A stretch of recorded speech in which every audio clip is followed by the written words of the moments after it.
Thank you for watching this edition of the Unpopular Review. If you like what you're watching, please subscribe to us on our social media on Facebook, Instagram, Twitter, and YouTube at UPRYEPILW. Also, while you're at it, subscribe to our friends at Yep I Like Wrestling on the same social medias at YEPILW.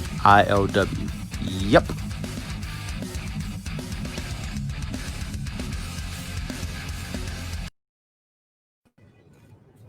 Hello, ladies and gentlemen. Welcome to another edition of UPR Entertainment, where this time we are so close to the Endgame. And we're talking about Avengers Endgame today. Let's go ahead and bring on our regular host, Cedar Superior, Love You 3000, or Avengers Assemble. Pick one, pick a struggle. And Splinter McGuffin is right. here. Yes. And not only do we have the four of us here, we have a special guest because this episode is just so huge. Joining us tonight for a few minutes is none other than UPR Wrestling Zone, the instigator, Dylan Kaplan. Dylan, how are you doing? Hey. Welcome. Nice to have you on the show. You sound so excited to be here, Dylan. Just as excited as some people were to watch this movie, but not as excited as I was to watch the movie. Was 10 years in the making. It was what? 10 years in the making. 11. Oh, okay. Well, it was at least a decade in the making. Okay. Yeah, I can accept that. Ladies and gentlemen, before we get into our first scene, let's find out exactly what's going on with this movie. Let's talk about a synopsis. And as always, to bring us a synopsis is Splinter McGuffin. Take it away. All right, people. 10 years, 11 years in the making, it doesn't matter. We're here right now. So 2 months after the snap, the remaining Avengers are able to track down Thanos to his last known location. However, they find that the stones were destroyed, and with them all hopes of bringing back all who were snapped away by Thanos. Defeated and demoralized, the Avengers resolve themselves to their failure for 5 years, until an unexpected hope appears at their door. Having lost all, the Avengers will stop at nothing to undo the unthinkable. But are they enough? All right. This is great. That's great. And we're going to jump into it because it's going to be a big episode, ladies and gentlemen. I mean, big. It's probably going to be an hour and 2 minutes this week. But anyway, let's start off with our first segment of the evening, which is it was the best of scenes. It was the worst of scenes. And since it says times, I don't know why. But Dylan, we're going to start off with you because you're the guest, and that's what we do. Okay. What is your favorite scenes of this movie? The best one first. First, you got to go with the ending when Thanos goes to snap and says, "I am inevitable," and Tony Stark he didn't know Tony Stark stole the stones, and Tony Stark goes, "I am Iron Man." The words that started the whole Marvel universe. You end it with that. All right. I think my favorite comedy scene was with Thor. When he's in the village, his little new village on Earth, I forgot what they called it. And Asgard. Yeah, New Asgard. And he had the guy, Korg was dealing with that guy in Fortnite, and Thor had to jump onto the headset, and I believe he said something like, it was, "Hey, new master, if you continue doing this, I'm going to show up at your house." And the guy ended up going crying, and Korg was like, "Thank you very much." I thought it was hilarious because Korg is always funny. Thor is always funny. Thor is always funny, and Iron Man's always funny. Everyone else is, I guess, too serious. But that's my favorite comedy scene. And then, of course, the ending. The one thing I didn't like about the ending is they killed Tony Stark, but who's my favorite Marvel character, so... Yeah, it was a sad to see him go, but I guess he went out like a warrior, like the warrior that he is. Warrior, that's what you call it. Okay, that's fine. Yes. Before you go, we're going ahead and we're going to ask you what your worst scenes are. But before you do that, let's go ahead to another person. Let's go to Splinter McGuffin. Do you have any best scenes in this movie? I do. There's two, but I'll give the first one right now. Pardon? No, go ahead. No, okay.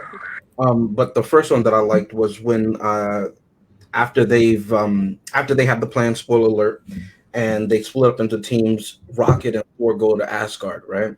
and Thor has a chance to have this one-on-one with his mother, and they're talking, and essentially he has post-traumatic stress disorder, right, from everything that he's gone through on the backs of Ragnarok, on the backs of Infinity War, and then the beginning of this movie realizing that the stones were destroyed. And he's saying to his mother, listen, the reason I'm in the slump that I'm in is because everybody has been telling me for all the years that I've been alive that I'm supposed to be this god of thunder, that I'm supposed to be this, I'm supposed to be the king, and everything like that. And I failed. I wasn't good enough, and I wasn't able to save everybody. And maybe hitherto I had always saved everybody, right? But I couldn't. And she said to him, forget all of that. You just the real metric is whether or not you're the best you. Forget what everybody else is saying. And he needed that shot of true wisdom, not that olden nonsense of his father who's there and not there, but actually, as she said, I'm the wisest person on Asgard. And it was true because immediately, no pun intended, it got him out of that slump. And I like that because, again, spoiler alert, I did not like what they did to Thor. They have no idea what they did to Thor, but he's not the only one they have no idea what they did with, but I'll save that for later. All right. You didn't, okay. I don't read the comics, so maybe it's something that those who read the comics. Well, let me just say this to answer that. If you read the comics, yes, obviously, succinctly, but even watching the movies, they're like a roller coaster. Mm-hmm. Because they don't make it true to the character, they make it true to the script and what they need or want to happen, not necessarily what's merited.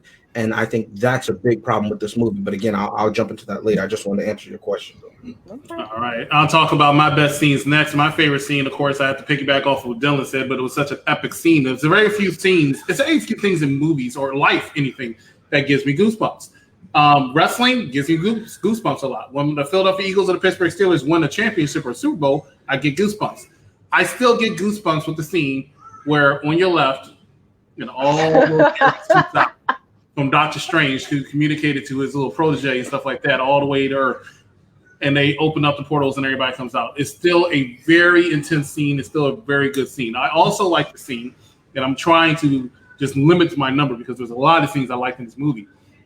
But I also like the scene where Thanos and Nebula, after they finish blowing up the compound, Nebula says, the stones are here. And Thanos says, hey, go find the stones. And she says, what would you do? He said, just wait. And he just sits there calmly. And I just showed you what kind of good villain Thanos is. They're going to come to me. I don't need to go to them. I have the advantage right now. So I definitely did like that. What's going on, Ricky from Facebook?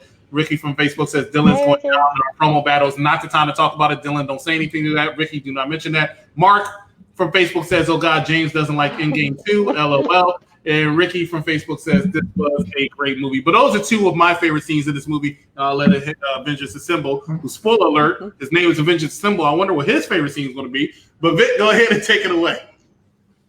Okay, so, like everybody else, actually, like a lot of people, one of my favorite scenes was when Captain America was able to get a hold of Mjolnir. Because that was that, just that moment was pretty exhilarating. Background. Hello? Yeah, it's some background. Something's doing musical thumps. It's not. Dylan, is that you? Vic, it wasn't you this time. No, it wasn't me. Dylan was muted, so it wasn't him. Yeah. I was muted. I just unmuted him. But all right, Vic, go ahead. Take it away. All right. So yeah, like I was saying, the moment when Captain America received Thor's hammer, and then Thor was just like, I knew it, and he got incredibly happy, and then it just put a shining light on Captain America. Like a lot of people, that's one of my favorite moments. But one moment that I really liked, that like a lot of that watching this back, I paid a little bit more attention, and I really, really like that scene. And that is because it wraps it back to Iron Man 2. And it's the scene where Tony's washing dishes. And then he looks at a picture of his father, and then he looks at a picture of like the son he never had, Peter Parker, because he misses him and he's obviously emotionally attached to him. And then that's kind of like what gives him the confidence to go get the light bulb. And then at the end of that scene, he's saying to his daughter, I got important shit going on here. And the little banter between them is really nice. But the symbolism behind that entire scene right there and just what gave Iron Man his confidence, because he started the movie really, really insecure after losing the first one. So yeah, I really, really like that scene because I'm a big fan of Iron Man. Obviously, I like the technology. So, just seeing him working on his table and getting hype and figuring shit out, like that got me excited. So yeah, that was my favorite scene. All right. Do you know what a Thanos snap is, Vic? Yeah. I didn't want to be cliche though. I didn't want to be cliche. You know what I'm saying? Like, No, it's not. It's not that. It's your use of your language that you're using. It is going to earn a Thanos snap if you keep using it. All right, PG. See the superior. Take it away. All right. So I have a couple. So I'm only going to say like two. So like Vic, one of my favorite scenes is something that I actually have a clip of. Let's see if I can get it to play. And no, it doesn't want to play. So I'll just describe it. So yeah, it's the scene where Captain America finally gets Mjolnir, and it's like confirmed that yes, he is worthy of wielding it like Thor, because it was kind of hinted at during everyone's favorite Avengers movie, Age of Ultron. But it wasn't actually proven to the audience until this movie. And also he just had like a really just beautiful fight. Like the way it was shot, it looked good. He was kind of fighting with Thanos one-on-one. He was like the last stand again, because he was kind of like the last stand in the Infinity War movie. But it was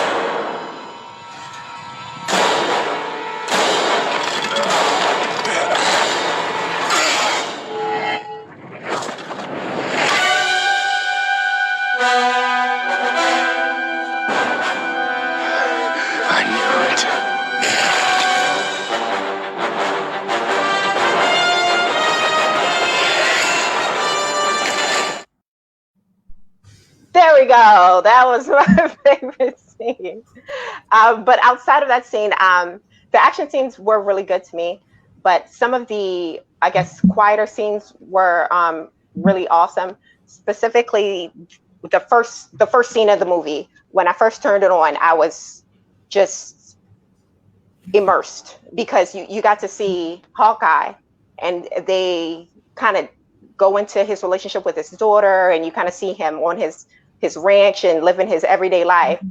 And next thing you know, fizzled out, all of them, the whole family. And I thought it was a really touching moment, because we never really get to see Hawkeye that much in any of the movies. So they kind of expanded on the family dynamic and was able to take it. All right. That was the best of scenes. Let's go into this worst scenes. Dylan, go ahead and start off again. Is there any part of this movie that you did not like? You felt like they should have taken out, a little slow, a little drag? What you think, my man Cap? I would say the part where Hulk talks to the lady that trained Doctor Strange, just because I always thought she was boring from the Doctor Strange movie. I'm not a fan of her. That's the only reason. Yeah, so just not a fan of her. So articulate there with that reason why you're not a fan of her, but I understand why. I think she's boring. I don't think she's entertaining. I think she's boring. That's fine. And I'm glad you said that. I agree. I'm glad you said that. I'll touch wait on that. later.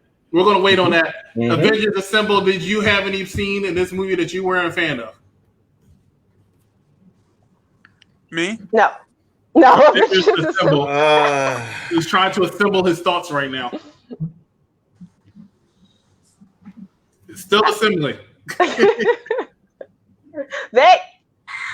No, I'm thinking because I really like.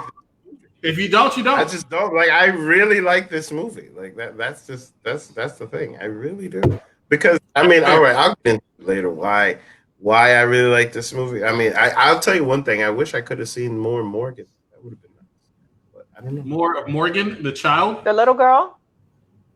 Yeah, like because something's gonna happen with her. Yeah, something's definitely gonna happen with her. It is definitely like, filler with her. But let me tell you something. Wait, so oh, okay. I just saw it. When Ant-Man. The worst part of this movie is when American Beauty. Ant-Man. No, here's the thing. I just see it. Ant-Man just lost his taco, and because they flew in, and he's gone through enough. Ant-Man, because Ant-Man is the man in this movie. Like, he's the guy that starts to bring that. That he's like the flame of this movie. He's the guy that starts it all, and everybody just gets their ideas and stuff. But then Hulk is nice enough to give him another taco. But the problem I see with that is just Hulk is just soft right now. So everybody hates Hulk in this movie. So yeah, that's my worst. See, Right. I was able to do it. I was able to figure it out. I figured it out. That even counts. I'm not sure that counts. But see, Superior, please save him. It's really hard to find a scene that I did not like. There are scenes that I probably didn't enjoy as much, and one of the scenes was the one that Della mentioned, was with the Ancient One and the Hulk. Something about it just seemed like she is a little boring. But other than that, I just don't like seeing her on screen. I'm honestly. Is that the only thing? Is that the only thing you want to mention about that scene? What, that she was able to take down? A couple weeks ago, you and Splinter here had a conversation about Doctor Strange being the Sorcerer Supreme, where she actually confirmed in this movie that he is the Sorcerer Supreme. Mm-hmm. Oh, yeah. I said that, right? Yeah, she confirmed. She let out the little nugget that she knew he was coming, like, before Hulk said it. He's going to be the best of us all. He's going to be the best of us all. So she was right again. No. That was the worst photo. No, and I'll tell you why. Because in this movie, they break their own rule of what they say in Doctor Strange, and I'll tell you, because at the end of Doctor Strange, he is not the Sorcerer Supreme because he says he's not the Sorcerer Supreme. Doctor Strange himself identifies as that. Also, the Ancient One cannot see beyond her own death, right? However, we're supposed to believe that Doctor Strange could see beyond his own death when he was snapped away. Do you see what I'm saying? He's the best of us. And what she says, what the Ancient One says, is he's supposed to be the best of us, meaning that he will become the Sorcerer Supreme. She's just saying it because in time it has already happened from her vantage point, not that when we see him in Infinity War and Doctor Strange, that at that time he is the Sorcerer Supreme. Just like when somebody has a kid, they don't stay a baby. They grow up, hopefully, into a man or a woman, right? So you're not raising a baby. Hopefully. He said hopefully. Well, because I don't want to put a downer, but not everybody makes it to adulthood. Mm-hmm. Facts. And so hopefully, that's why I say hopefully. Not trying to be funny, but so I think that's how I took it. Chris, if you want to take credit and say you're right, fine. There's nothing supreme about him. So that's why I say I'm absolutely right. It's interesting you're talking about Supreme and Vic just talked about Taco. But Splinter, since you were over there talking, go ahead and talk about your worst scenes in this movie. Oh, I've got plenty. Which one shall I start? Go ahead and just name about 3 or 4, please. I got you right here. My name is Splinter McGuffin. For those born in the 80s, Splinter was a rat who trained 4 Ninja Turtles. MacGuffin is something that starts a plot. And a rat is the thing that started this movie. Splinter McGuffin. That's where the name comes Facts. from. Wow. It's also a Word play on Shooter McGavin, for those who have seen Happy Gilmore. Hence, you hear the sound of it. Another thing that I didn't like is... All right, pause. William Johnson from Facebook wants to let you know that he's sure you do have a lot of bad scenes in this movie. That's the reputation you get. Tomfoolery. Go ahead, Jay. I'm sorry. Yeah. We should have did this in pre-production, but are you doing your 1 minute?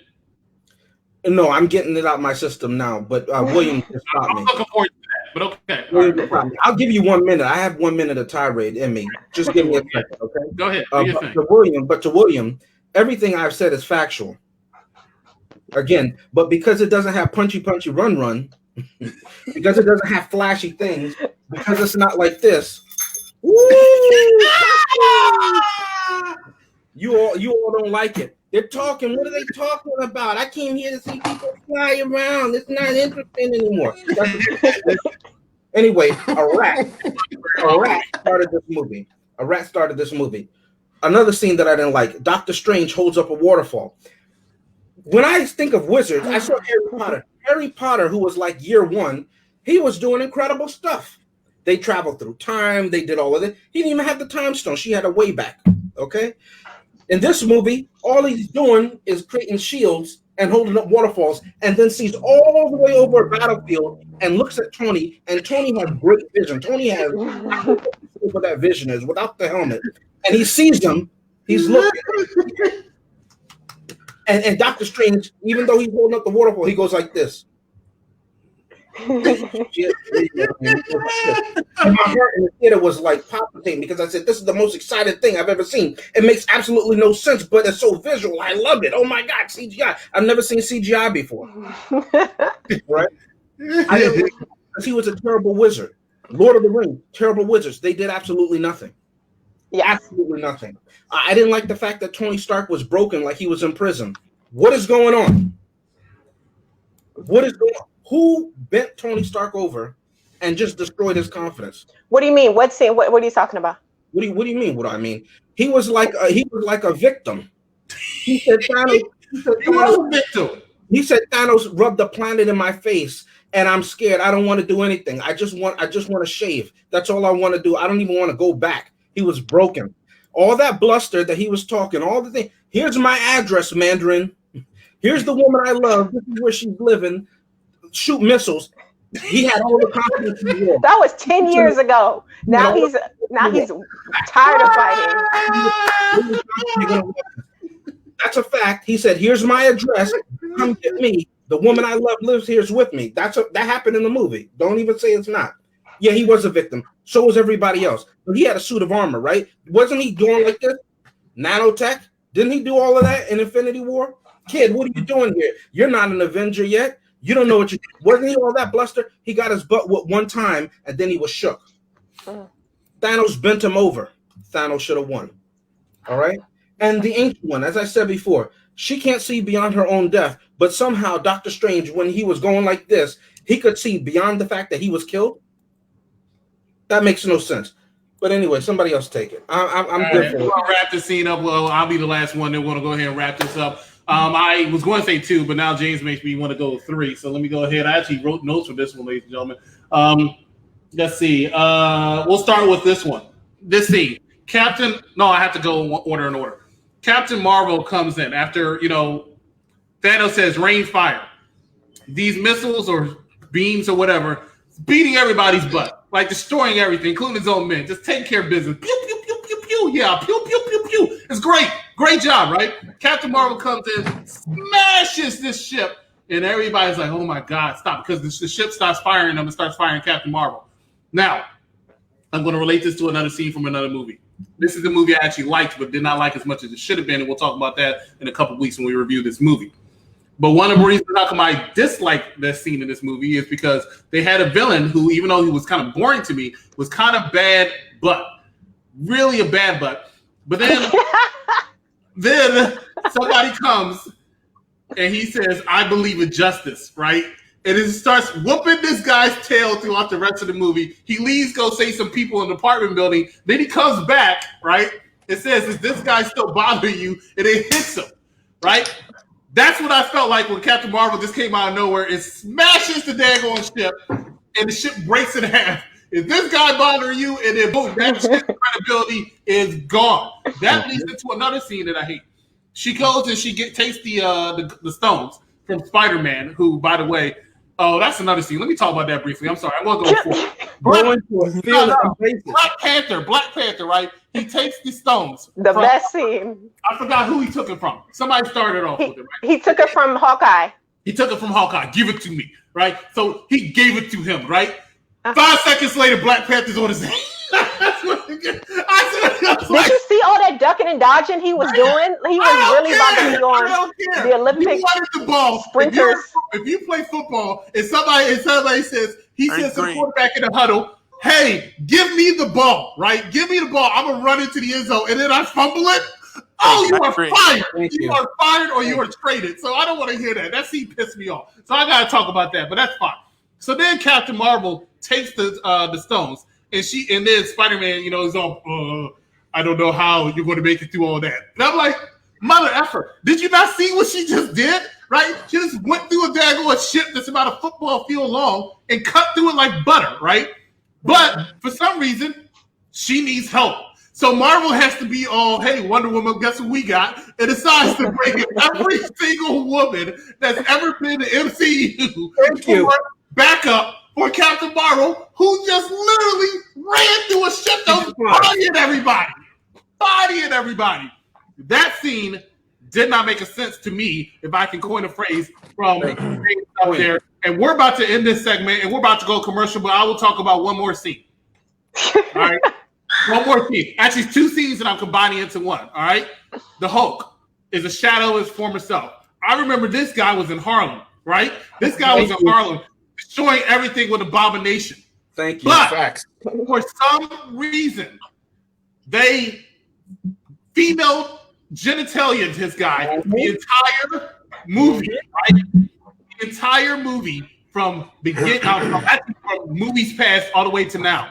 And it makes no sense to me why they would do that. Because he is supposed to be, I know we argue about this, the strongest Avenger. But you know what? Y'all think it's Thor sometimes disrespectful. But remember when Hulk was a bad butt? You may not, but Pepperidge Farm remembers. Ladies and gentlemen, we'll be right back. Commercial break. All right?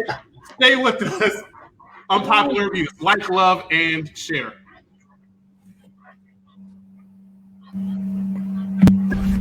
You gonna be the next Iron Man now? Well, no, I don't have time. I'm too busy doing your jobs. Oh. I'm kidding. Look. You going to step up or not? Spider-Man does whatever a spider can. Spins a web any size, catches thieves just like.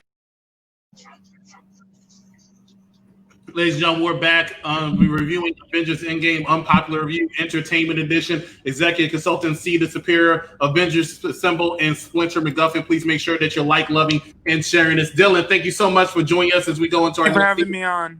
Is there anything else you want to add to say goodbye to all these nice people who watch us on Facebook? I appreciate you guys having me on. I appreciate that. I do have to say one more of my favorite scenes was when all the Avengers assembled. I thought that was a very what's the word? I can't even think of the word to say. It was very iconic. Interesting. It's like, this Thanos is about to get his ass whooped part of the movie. So I'm sorry, you said when all the who is you're too harsh. You're too harsh on Captain Marvel. What? Okay. I think you're too harsh on her. Get out. Bye.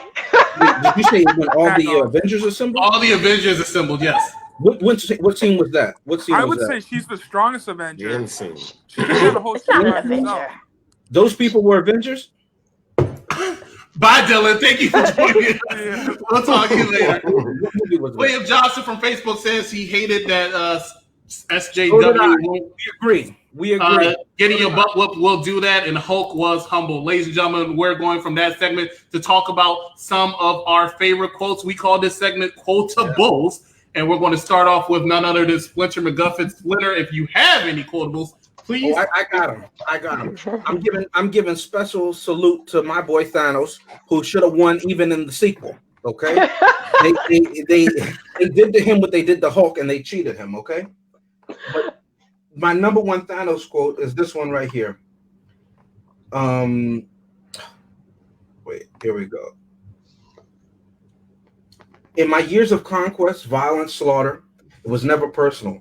But I tell you, now, what I'm about to do to your stubborn, annoying little planet, I'm going to enjoy it very, very much. Love that quote. You want to know why? Because he deserved to win. He actually did what he said he was going to do. He was a man of his word. He had those hands. He was willing to sacrifice everything, including his own daughter, right? Whether you agree with that or not, he chucked her off that mountaintop and shed that tear and saw her in a dream, right? And he did that. And then you want to come back and do it again? You couldn't just accept it, right? You couldn't just do it. And now what are you going to do? You're going to feed everybody? No, you're going to disappear. You're not going to do anything. You're not making any more movies. My other quote is this, and this is, I think, was key. And again, because they keep doing, like, Chris is a Hulk fan. Is that fair to say? Okay. Yes, well, it is. I want to be a Thor fan. I remember Chris, he laughed at me that I think the Thor movie is going to be good. He laughed in my face. Do you know how embarrassing that was when the movie came out and I couldn't say you were wrong? Even to this day, he's laughing at me. But this is what Rocket said to Thor in Asgard. He says, "You think you're the only one who's lost people? What do you think we're doing here? I lost the only family I ever had. Quill, Groot, Drax, the chick with the antenna, all gone. I get you. You miss your mom, but she's gone, really gone. And there are plenty of people who are only kind of gone, and you can help them. So is it too much to ask that you brush the crumbs out of your beard?" Now, this is somebody who's not an Avenger. I don't know what our guest host was talking about, because those other people were not Avengers. You had fake wizards. You had social justice warriors who just wanted to be in the camera spotlight for a second, and they didn't do anything. Okay, and then you had children running around in spider suits that were given to them by a maniac, right? Those are not Avengers. But here, this Avenger, who in his own movie said he's the strongest Avenger, was weaker than the Hulk.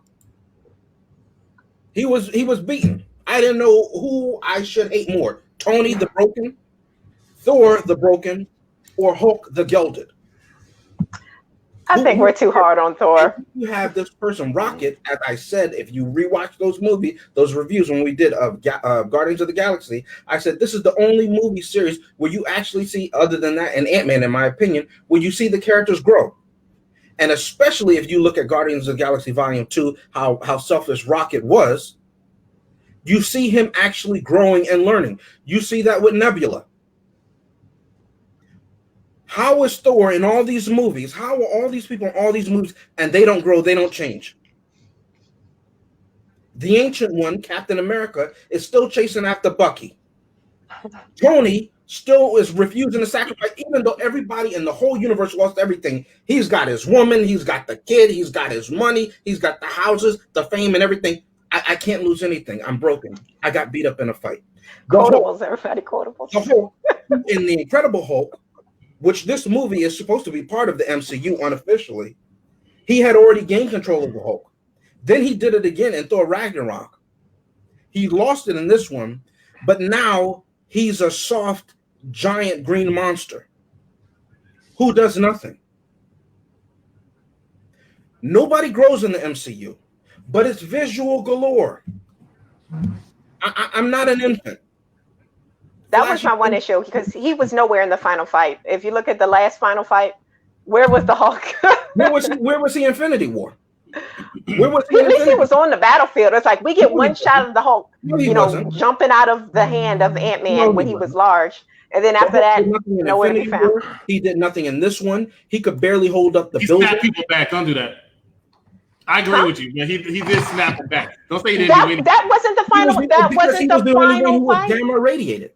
He was the only one who could do it without seemingly die. But he didn't do anything. That's the least you could do. Do it. If the least you could do is pick out the trash, nobody's going to award you. You're not winning any awards for taking out the trash. That's what you can do. Everybody else is doing something. Do something. I mean, I feel like Thor was highlighted for his mind in this movie. I mean, not Thor. Are you joking? His mind. Oh, are you joking? Hulk. I don't want to. I think they were trying to highlight. I think they were trying to highlight Steve Bannon. I think they weren't necessarily trying to highlight Thor. I mean, Hulk at all. But he didn't really do much as far as they still needed Tony to get the quantum realm time machine to work. They needed everybody. They needed all of them, and Ant-Man and all of them. They need a smart Hulk for. To Chrissy's point, what do they need a smart Hulk? Except that it's fan service. What do they? Why did he need to be smart? Thank you. That's true. But something you said really that he was needed. I'm sorry, I'm passionate about this. But wait, isn't he like that? But wait a minute, hey, hold up. Isn't he the one who turns himself into the Hulk? What? I don't know what he's the one who turns him. He's the one who turns himself into the Hulk. So he's smart from the beginning. Cool. Yeah, a smart man who does nothing is useless. You can give me an idiot who does something. I agree. I agree. You know what else I agree with? Those are some great quotes you said, James. Some great quotes. Vic, you said it had to be a long show. You're going to go ahead and you're going to rebuttal with some quotes of your own to match what James said. Go ahead. You go ahead. Go. No, I mean, I just picked a quote because I really liked it, and it was Tony Stark. He said that no amount of money ever bought a second of time. So, like, I really, really liked that quote. Hold on. Fire Marshal Bill. Right? Men on film. You can do what you want. And let me tell her. Go ahead. Go. That was you. No, right? that was somebody was calling. You have no idea what we're talking about. That's my ring. That's my ringtone. I know what that is. Damn. What was I saying? Your favorite quote? Yeah, no amount of money for the second Let me of time. show you something. Tony Stark was talking to his father. That resonated with me from the moment that I heard it because it's so true. So like, and it hits home. You could bust your ass and try to make as much money as you want, but then there's things that like the times sometimes you just got to put in time to things that are important. And I think that was an awesome thing, and I see that as growth for Tony Stark. The truth, because he's definitely not the immature person that he was in Iron Man 2. And yeah, like that was literally one of my favorite quotes of the entire movie. Aside from Avengers Assemble, obviously, like that's pretty much what brought this whole thing together. Because the one thing about this movie is that you can't watch it standalone. You can't because if you watch it standalone, then you have to watch all the other movies. I feel like this is one of the first things in the modern era.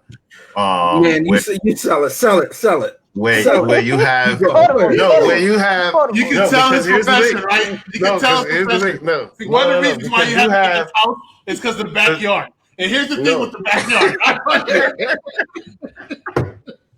Wow. See, the thing about go ahead. Here's the thing. No, this movie you can't watch it standalone.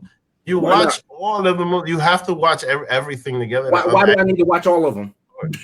That's the only way to understand the full story. Because that's how you grow with the characters. Like, look, they don't grow. They don't grow.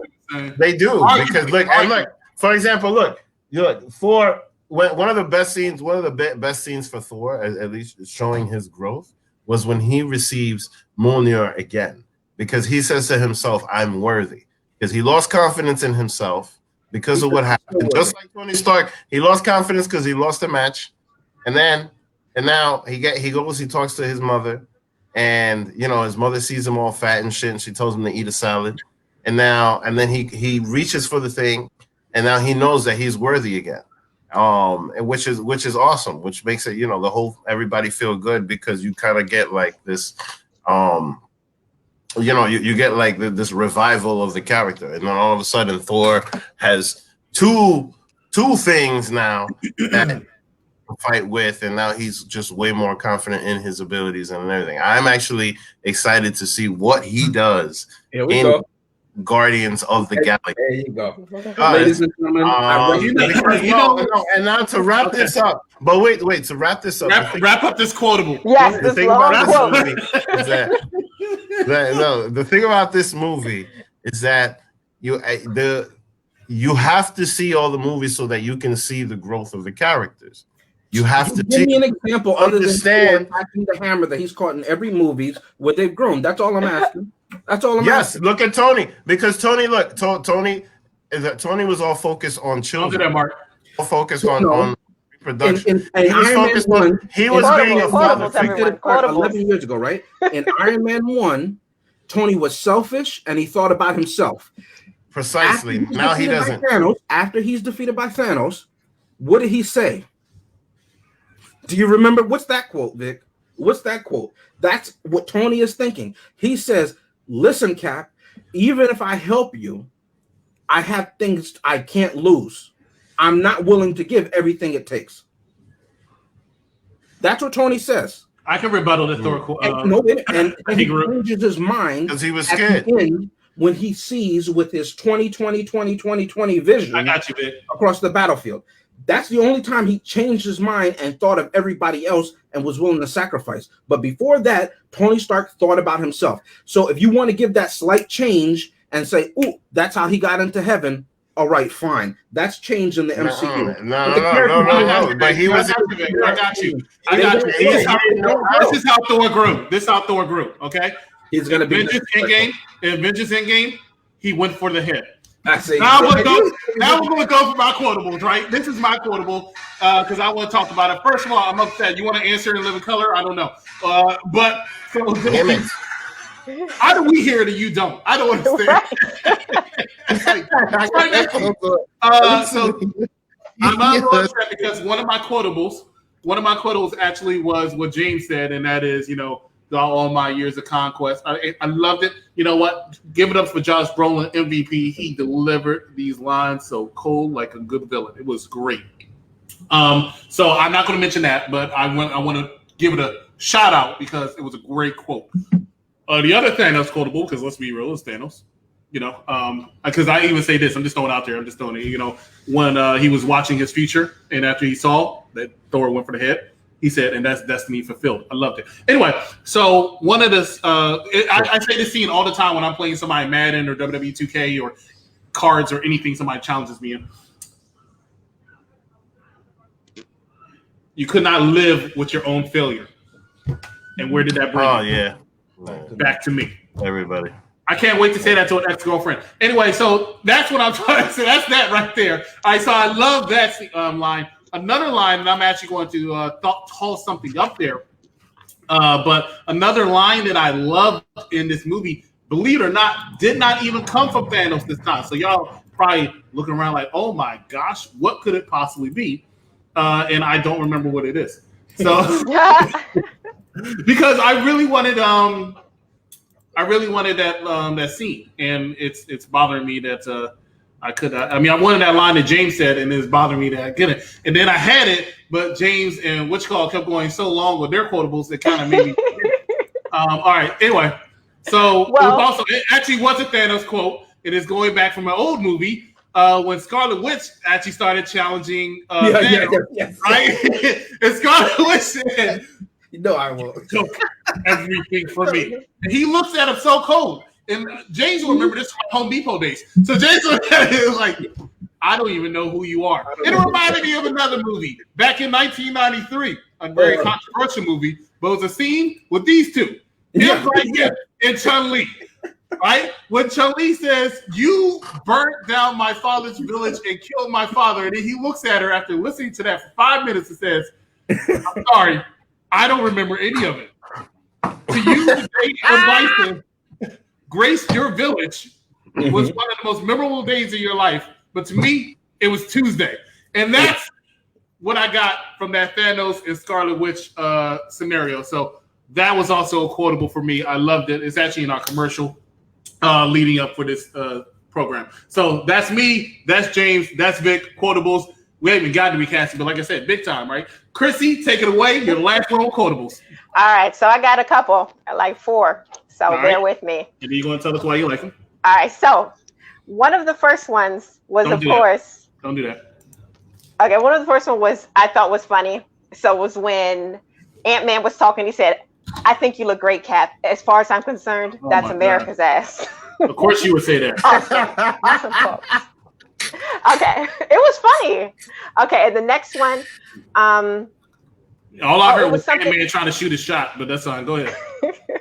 No, but before, if any of our viewers remember from our Guardians of the Galaxy video, there was someone asked the question. I think it was James.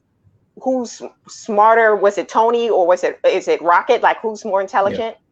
Yeah. And it is Rocket, because even in the quote, he has a quote talking to Tony saying, "Hey, watch it. You're only a genius here on Earth, pal." So when he's off of Earth, his genius is nothing compared to the genius that either Rocket has or has seen out in space. So I thought that was a good quote. Also, when we were just getting to New Asgard, when we get this Hulk and he goes up to Valkyrie and she's like, "I think I prefer you better either of the other ways." And I'm like, same, sis.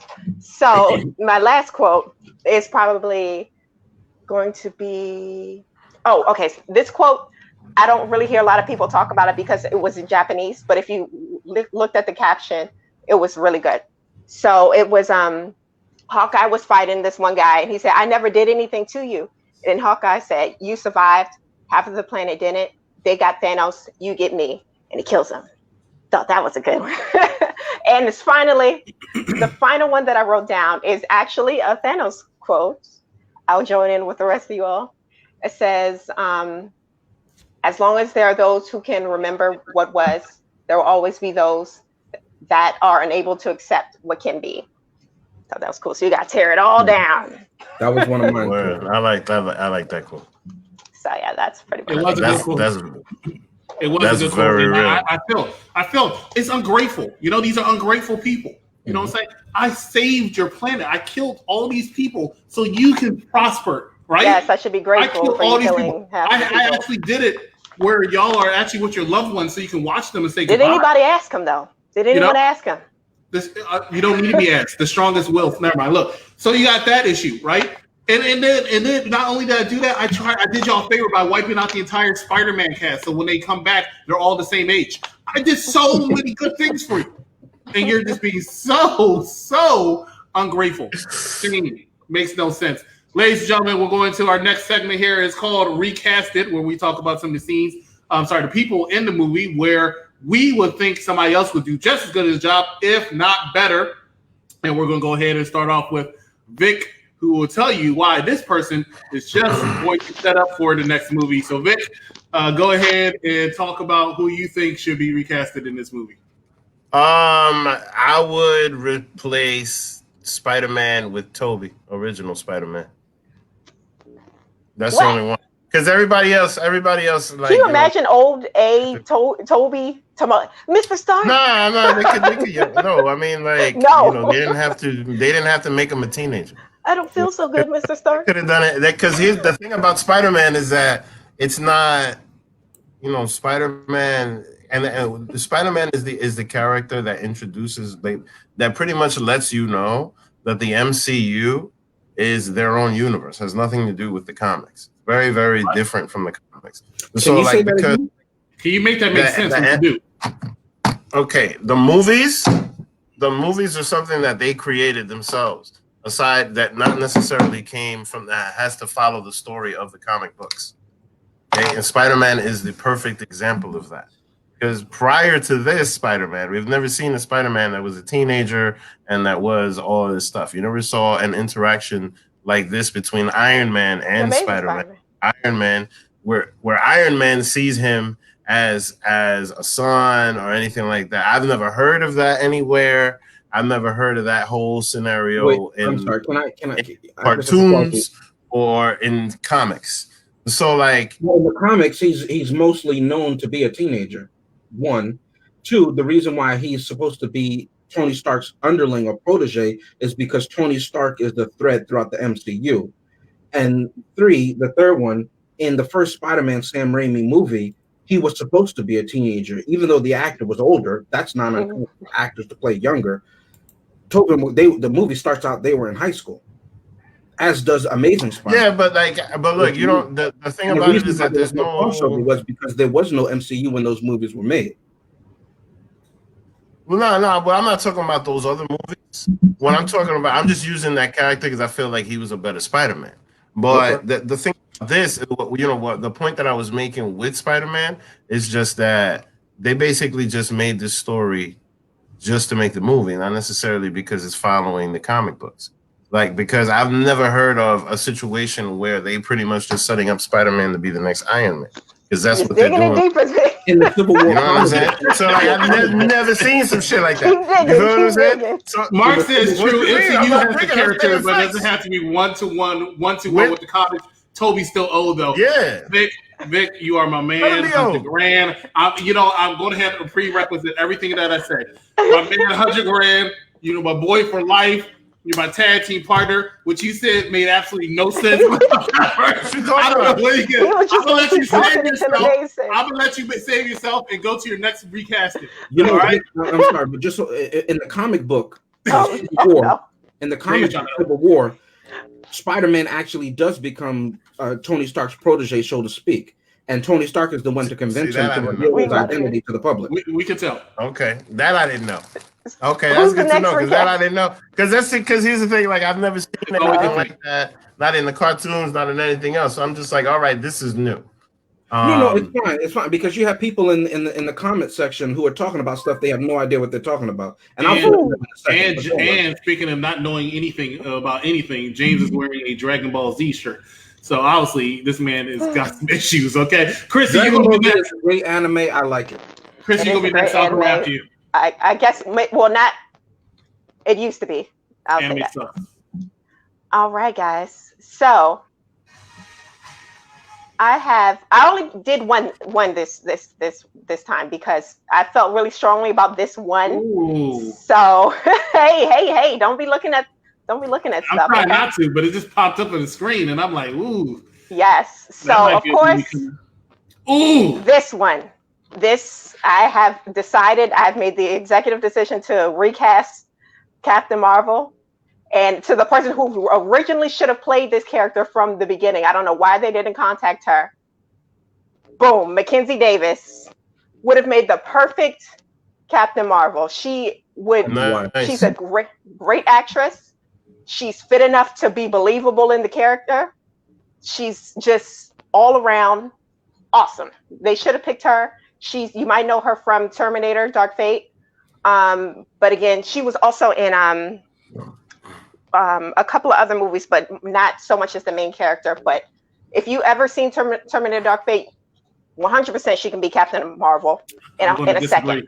I'm gonna disagree. Are you kidding me? How? In Terminator, Dark Fate, you know why they didn't want her. That's one. Are you kidding me? Two. She was the weak part. She was the weak point in that movie. She was the best part of that whole movie. I would think that anybody from Brie Larson is give her a Snickers bar. She ran out of energy every 5 minutes. That was how they wrote the character. That wasn't her acting. And she played the character very well. I'm sorry, Chrissy, I can't agree with that one. But that's your recast. Do you have another one? You said you only had one. No, I only had one because I thought, how can you not? You guys are crazy. People in the comments, you're crazy. My choice. You're crazy. How can somebody think that? How can somebody actually mess up? I was starting to say F up. A recasting of Brie Larson, who was horrible in this movie and any other movie she played Captain Marvel. So and you did. So congratulations. You guys are projecting your hatred of the Dark Fate movie on. No, I'm projecting my hatred of Brie Larson in this movie, and you made me a fan of her. That's amazing. Are you saying Brie Larson is a better actress? Are you asking me a question? Do you want me to tell you something? What are you asking me? I'm asking you. Do you think Brie Larson is a better actress than Mackenzie Davis? And you want me to answer that? Yes, I do. I don't think I will. All right, ladies and gentlemen, let me go ahead and talk about my recasting in this movie. I have 3 recastings. She's not, by the way, audience. She's not. I have 3 recastings in this movie. And, or do I have 2? No, I have 2. 2 recastings in this movie. The first person we want to start off with is none other than the person I mentioned earlier who had a beef with Thanos for some reason. I guess because her boyfriend, who's I guess you named him Pile Driver 2000, died in Avengers Infinity War. But in this movie, she goes all ape crap and she realized, hey, you know what? I actually am a strong character that's able to beat Thanos, and I'm like the only one able to do it because Captain Marvel, who should be turned into a yes fit but skinny tall woman, should have been able to body Thanos, but got hit one time with the power stone and automatically got knocked out, possibly over to Doctor Strange by the waterfalls. But anyway, so I even had somebody that can replace Scarlet Witch in this movie because she plays something similar so well. So here you go. And that is this young lady from Carrie, the movie in 2013. I forgot her name, something Joe Moitz or something like that. But she was definitely Scarlet Witch. Good. Her. She's got the stance and everything. Look at her. That's Scarlet Witch right there. You can see her right now saying, you took everything from me. And that's why I'm all bloody red. So I definitely think that she could be in this movie. And the other one, because this movie, these characters have been played so long by so many people, I'm going to say I'm not really going to recast another person. I'm just going to say I think this person can play this character that was played by another person in the movie. Does that make sense? Mm-hmm. All right, so we're going to take the actors that played this character and put them in another movie. And in this movie, you might not recognize it. I know Cedar Spears not going to recognize it. But hey, I know James will because James is my boy. This person right here, if they made a new Boar Queen, Nebula is the Boar Queen, right? Nebula is the Boar Queen from Star Trek First Contact. Alice Critch played her. And I think that right there, look at her right there, looking so spectacular in all her glory, the second best Star Trek villain of all time. I would go with Nebula. I know you don't know who it is. I think Nebula was perfectly casted, actually. I really enjoyed it. If you want to be bored, she's a boring character. But if you want to be bored, how is she boring? She was boring. How? She's one of the strongest. I don't even understand why she had as much screen time as she did. I mean, she has a great backstory. She grew though. She grew, and she grew. She had a great backstory. She definitely grew. She's one of the strongest characters, and not like physically, but like she endures a lot. Yes. You can even see it in the first like 10 minutes of the movie how she was the one kind of nursing Tony back to health. She was the one who like kind of put him into position that was more comfortable when she saw him falling asleep. And keep in mind, she doesn't know Tony from beans in the grass, and she was raised to be like this killer, and she's never been accepted into any kind of like group really. So she's just her personality is just a strong personality. And I like her as a character. Two things on that. I don't necessarily think she grew because she was so mad at herself, she decided to kill herself. That's one. Two, I think that damn, I lost my train of thought. She grew. She just didn't have a happy ending. That's why I feel like she was trying to commit suicide. No. She killed her old self. Doesn't that mean that you kill yourself?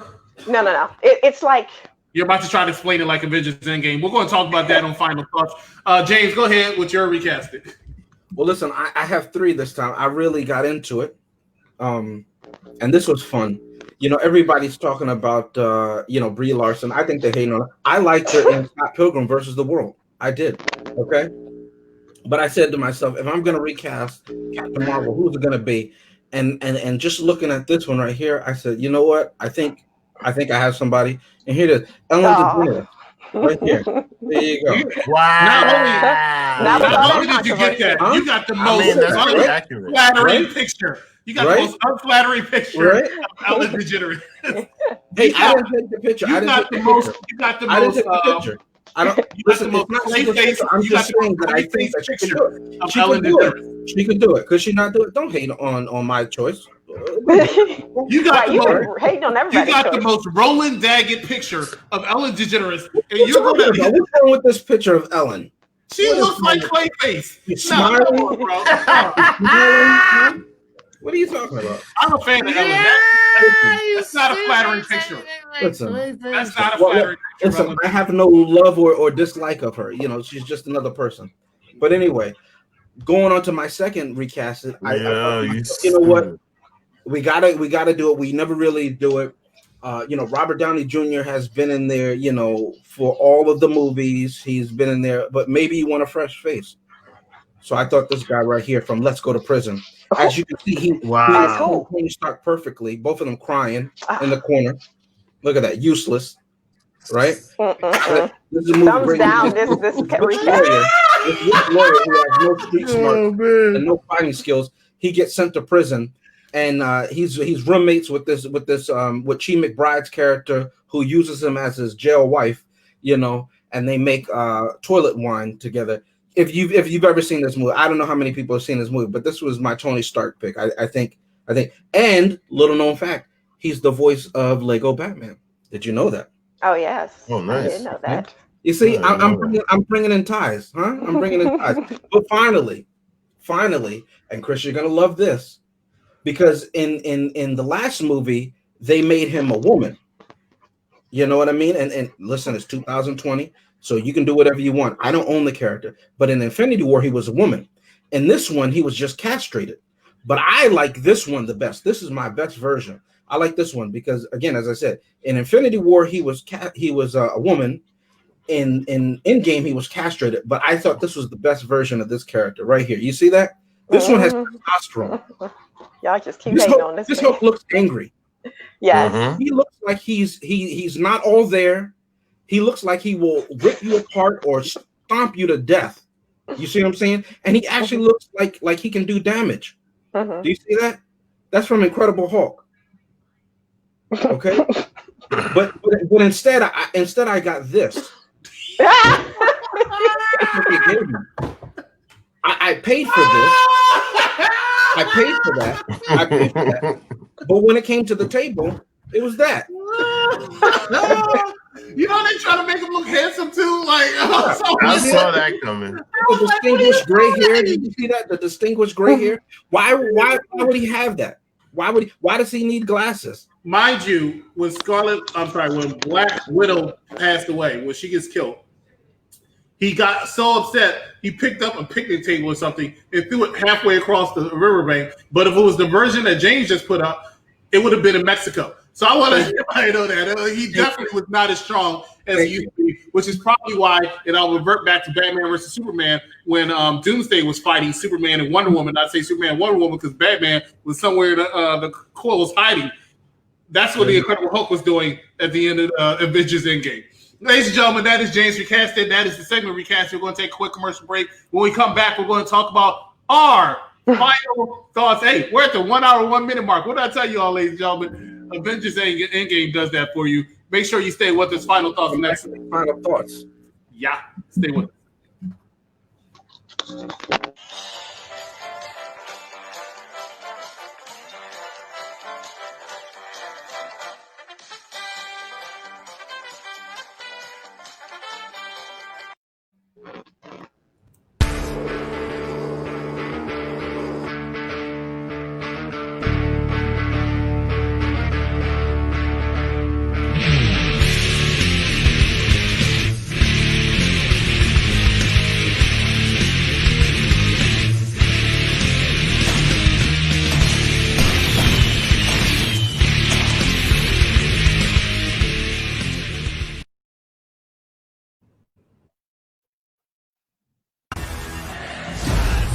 We're gonna end this.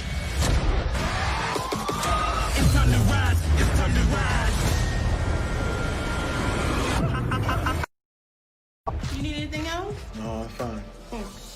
Yes, you are. Ladies and gentlemen, you're watching Unpopular Reviews Entertainment Edition. Talking about Avengers Endgame this Thursday coming. We will be reviewing Project Power. Movie just came out on Netflix yesterday. Definitely want you to watch that movie and join us here on Thursday to talk about that. And of course, next Saturday, finally, after 22? We are finally at the end of the Marvel Cinematic Universe, Spider-Man Far From Home. Talking about that next week on Saturday. Make sure you join us for that. Now we're going to go ahead for final thoughts. See the superior down there? Take it away. All right. So I'm actually really excited for this upcoming week, though, because I haven't seen the first movie and I haven't seen Far From Home either. So it's all new for me. But anyway, so as far as final thoughts for this movie, I do want to touch on the Nebula thing because I don't want her to be disrespected because she's a great character. It was symbolic of her killing her old self because she does have that old trauma and that whole experience from her childhood. And also in the beginning scenes when her and Tony were rescued by Captain Marvel, brought back to Earth, and you got to see Tony, he was greeted by, War Machine, Spider-Man, Pepper Potts, and the only person to greet Nebula was Rocket. And I think it wasn't just because Rocket, they knew each other previously, it was because they both kind of have that kindred spirit thing. Like they both have like this deep-seated hurt. And I thought it was really well shot. She's a great character, and I hope she gets a happy ending in the next Guardians of the Galaxy movie. But anyway, I enjoyed this movie. At first, when I first saw it, I didn't think it was as good as Infinity Wars. But now that I'm watching it again, it had longer, serious tones. But I think it did what it needed to do. So, thumbs up. I do have some questions, though, that a couple things that didn't make sense for me.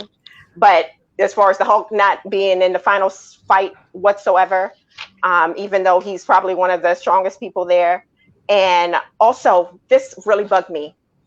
during the movie. So after they already discovered that they could use the Pym particles to kind of make some time machine or use the quantum realm as a time machine, they decided to use like all 5 Pym particles that they had. They only had like 5 or 6, and they wanted to use them all to get each individual stone. But how come they just didn't use one Pym particle to get the time stone and then use the time stone to get everything else? That's what I don't, maybe someone else can explain it to me. But yeah, no, don't give me this. Don't give me this. Thumbs up. As much as y'all was talking in quotables, I couldn't get my final thought. I wasn't. All right. So that's yeah, that was the questions that I had. Thumbs up. So we got 1 thumbs up. Let's go ahead now to Avengers Assemble. I wonder what he's going to give this movie. Avengers Assemble. Why is it every time we put the screen on you, you look so surprised? That's your part of the show. Yes, the Mark Victor Rodriguez Avengers Assemble. Thumbs up, thumbs down. Final thoughts. Go ahead. Take it away. Oh, you want me to make it short, don't you? No, you don't have to make it short, but don't I make have it. a lot to say. All right, I have a lot to say, but the bottom line, but condense it. The bottom line is this: this is a movie that brings about 15 movies together, and it's just amazing because if you watch them all after seeing everything and you just seeing how everything interconnects, it's very, very entertaining. On that aspect, standalone, I really don't think anybody can watch this movie standalone without knowing what happens prior to this. And you know, the one thing that it does is that now I'm myself, like many other people, am hooked to this because look, oh shit, make love. One thing that happens now is that I'm hooked to this. When it comes to this series, like. Now I'm going to want to watch Guardians of the Galaxy and the next Spider-Man and the next this and whatever happens with the next MCU because now I'm invested in the story.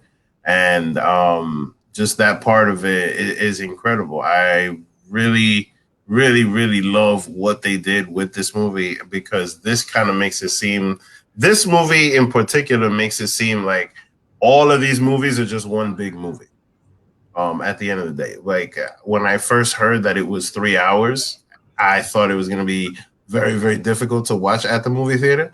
But no, I was entertained through and through because I already knew. And mind you, they told everybody to be prepared by watching all the other movies. And they were right by doing that. And it's very entertaining. I mean, you can nitpick and try to make things like the comics or try to like look at things in a specific way. But I really like the way that they summed it up with each character. Unfortunately, Iron Man died, and Iron Man dying is like one of the worst things that ever happened in 2019. You know what I mean? So like, that whole thing right there, that really just, just hit people in the heart. And then the other thing above all else is it's just freaking great. Like I really, really, really enjoyed this movie, and I'm always going to remember when I saw this movie and how important it was. And I could say a hell of a lot more, I mean, look, I'm looking at Tony getting the Tesseract right now. Like there's so much more that can be said about this movie because, and when you see it more than once, you start to pick up on little nuggets and stuff, things more. This is one of those movies like The Nutty Professor that I'll watch 30 times. Okay, I'm just going to throw this up there because I'm assuming that's what you're getting. Oh, yeah. Yeah, no, I mean, I just wanted this because, like, because,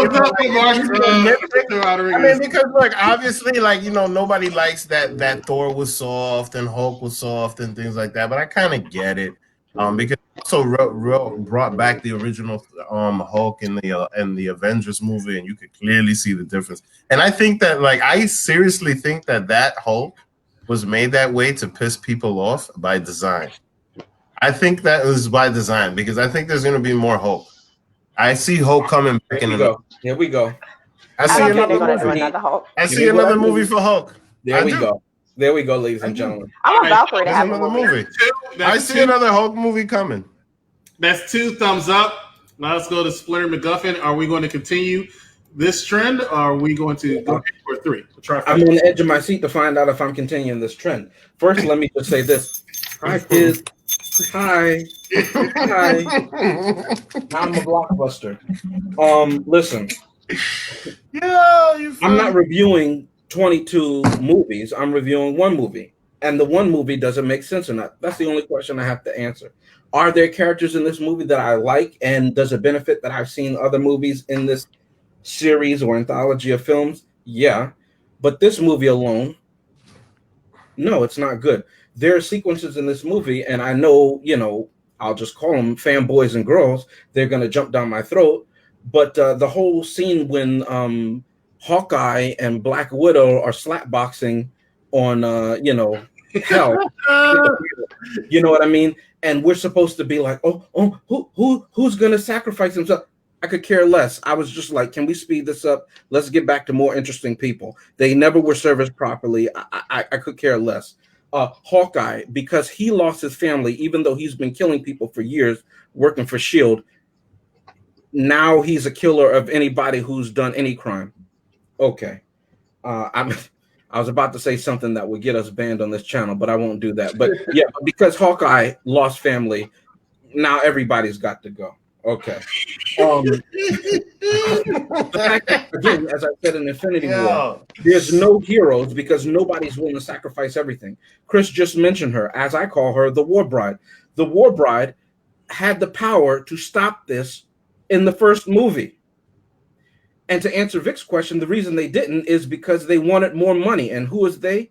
Disney. I'm not allowed to say it, so I'll call it the company wanted more money. That's why you're going to see other films that make absolutely no sense, but they're tie-ins to other things. It's like when you buy a product and it breaks so that you have to go buy another replacement. It shouldn't be need to be replaced in 1 year, okay? I shouldn't have to see every single 22 films that you make just to understand one movie. It should have its own internal logic.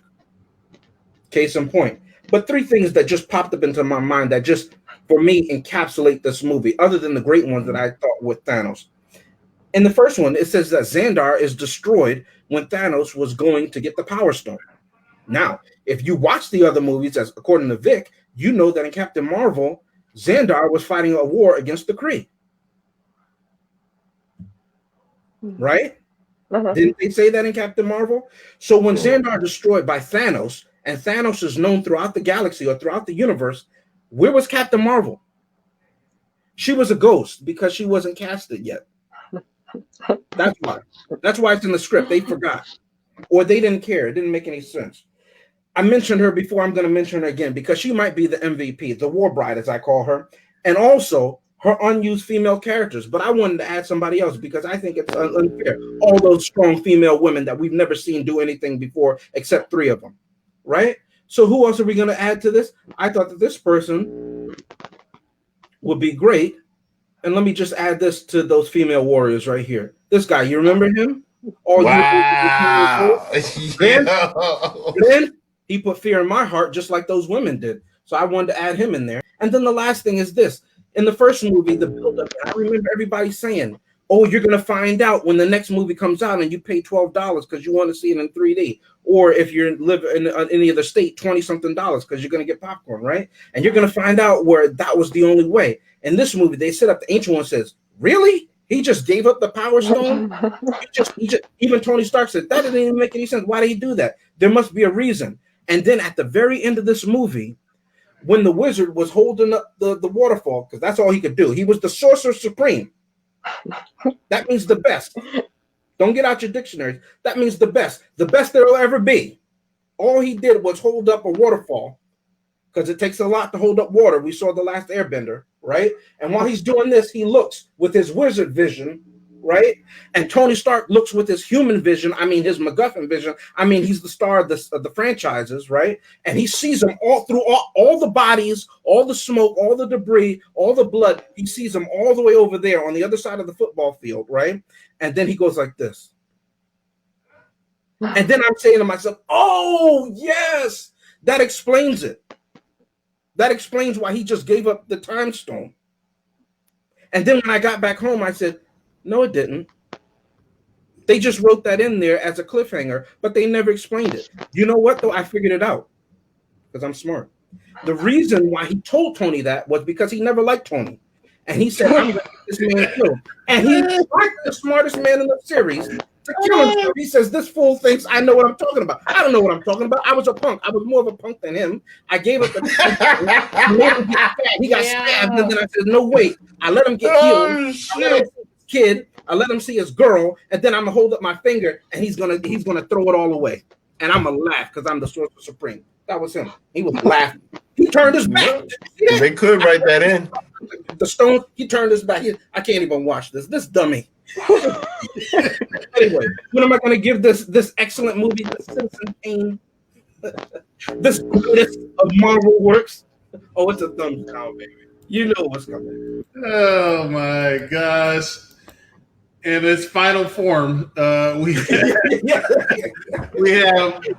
Leonard McGuffin giving this movie Breaking the Trend a thumbs down. This is going to be 75% thumbs up, 50% thumbs up. Let's find out. Let's start out right now. 8.4 out of 10 on IMDb.com. A lot of people like this movie. It was rated very, very well. This movie cost an astounding $356 million to create. It made $2,797,800,564. $858 million of it came to the United States, highest grossing movie of all time. Why? Because they went back to the movie theater and Avatar said that you could live with your own failure. And where did that bring you? Back to me. And just like the Avengers, they won this time. So they are now the highest grossing movie of all time until Avatar decides, hey, we're going to re-release it before the sequels come out, which they could have every right to do. You know, I think Avatar is a horrible movie, but that's another movie for another time. Now, let me talk about some of the good in this movie. The final fight scene was one of the most epic fight scenes. Was it flawed? Yes. But one of the most epic fight scenes leading in. Two, and I gave everybody a warning on this earlier, that music for the Avengers is going down in history as one of the greatest superhero theme songs of all time, in my opinion. The best one? No. But definitely one of the greatest because it actually brings chills. It's so iconic. It's so heroic that they did a nice Star Trek 6 end credits at the end of the movie, right? Playing, I know Chrissy will get that one out of her, playing all the Avengers people, they're the main ones that were in the first movie and everything like that. It was great, but it made it feel good. It was feel good. Him saying Avengers Assemble, that's a ploy to Vic, but it's the truth. Him saying Avengers Assemble was very, very good. Him being able to get the, as Chrissy was alluded to earlier, and I think somebody else mentioned that, him being able to lift Mjolnir or coming to him and stuff like that was great. Thanos kills in this movie, his time in this movie was less than it was. I also want to mention the fact that we reviewed Coming to America about a month and a half ago, and I said I wanted women going around throwing flowers at my feet. I now have another Craigslist ad coming up because I want that creepy little guy, right, that was like Sire, snapped his fingers, and then Nebula's little thing. I want him. I need me a him. I got to find him. So you want the position. The pay is undescribable because I'm not paid. All right, so that you have to go that all as well. All right, that end scene, great. Everything before it, not so great. People were telling me they like Endgame better than Infinity War. That was always the battle and argument. Okay, I said Endgame was fine because of the last hour of the movie. Avengers Infinity War, from bell to bell, I'll use a wrestling term, from bell to bell was just a better movie. It kept me interested. Endgame, not so much. I had to watch a Hulk at an ice cream shop taking autographs. I don't want to see Hulk at an ice cream shop taking autographs. I don't want to see Vic is happy. I don't need to see Iron Man say hi to his father. I don't want to see that. I don't need to see him go back in time twice. Yeah, I don't need to see Captain America fighting himself just so he can get the line that is America's ass. I don't need to see that. All right?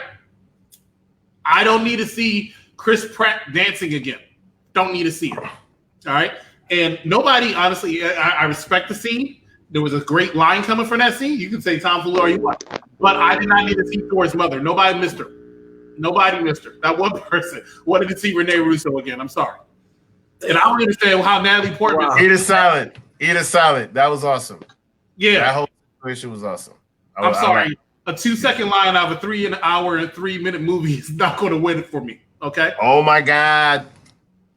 You thought there was going to be a good fight scene at the beginning. Guess what? Thanos already half killed himself, right? Just so we can get the later part.